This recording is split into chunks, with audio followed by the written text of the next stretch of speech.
The Bible mentions the Mount of Olives many times in both the Old and New Testaments. There, Jesus wept over Jerusalem, prayed in the Garden of Gethsemane, was arrested, and ascended to heaven.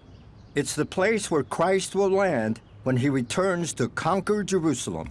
Where are we? What are we surrounded by?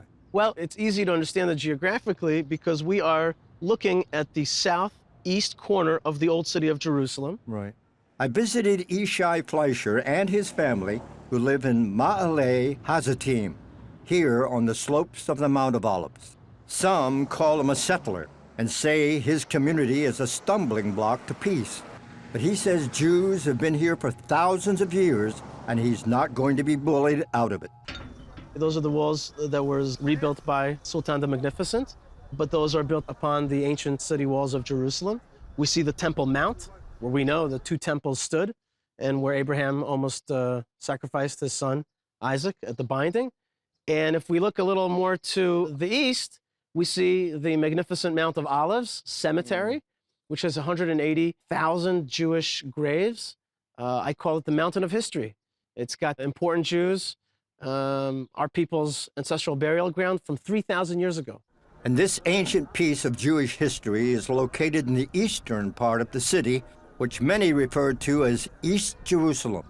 These were lands that were actually taken away from Israel in 1948 by the Jordanian army, which was British-led and British-trained and British-armed. And in 1967, we liberated or captured these lands and returned back to places like this. And that's why it's always so funny to me when people claim that we don't have a right to be here, that we're on somebody else's land.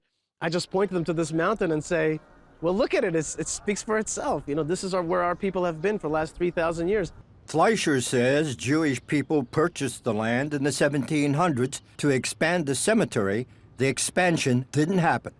Now, 100 Jewish families live in the secured complex of Ma'ale Hazatim, built on that land. Children play within the compound in the mostly Arab neighborhood.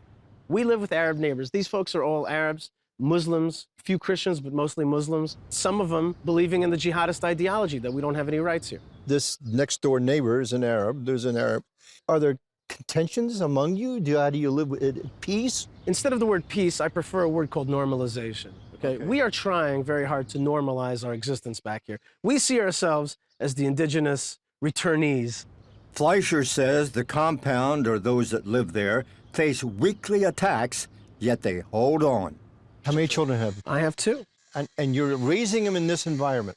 People say, you know, aren't you putting them in danger? And the first thing is to remember is that being a Jew is a dangerous occupation, always has been. And second thing, we're teaching them to be courageous in the face of bullies, which is a Jewish tradition, David versus Goliath tradition. Right. And that is not to let people push you around and not to let people erase your story and try to tell you that you don't belong in Jerusalem.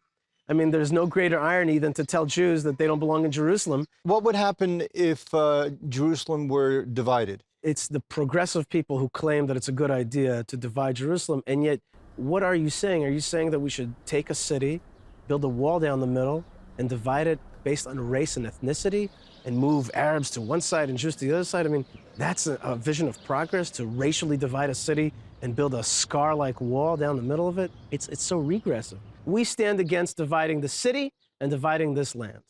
You would take exception to the word or the definition of yourselves as being settlers. We are not settlers. We are resettlers. We are reclaiming our ancestral rights. And to create a narrative that we don't belong and that somehow we're foreigners in this land is a myth that's been created in order to delegitimize the Jewish people's right to this land. How do you view the philosophy of land for peace? It's actually a misunderstanding about the Middle East mindset. When you say, I'm willing to give my land for peace, what the Middle Easterner will hear is, here's my wife, take her, just don't hurt me. So when you say land for peace, you're actually giving up the most coveted thing here in the region, which is your land. And it just shows you to be a completely spineless, jelly-like creature, which with time will be destroyed. Every place that we leave, and that we abandon, and that we shrink away from, becomes our cancer. If it's South Lebanon, it becomes the home of Hezbollah. If it's Gaza, it becomes the home of ceaseless Hamas wars. 3 wars in 6 years.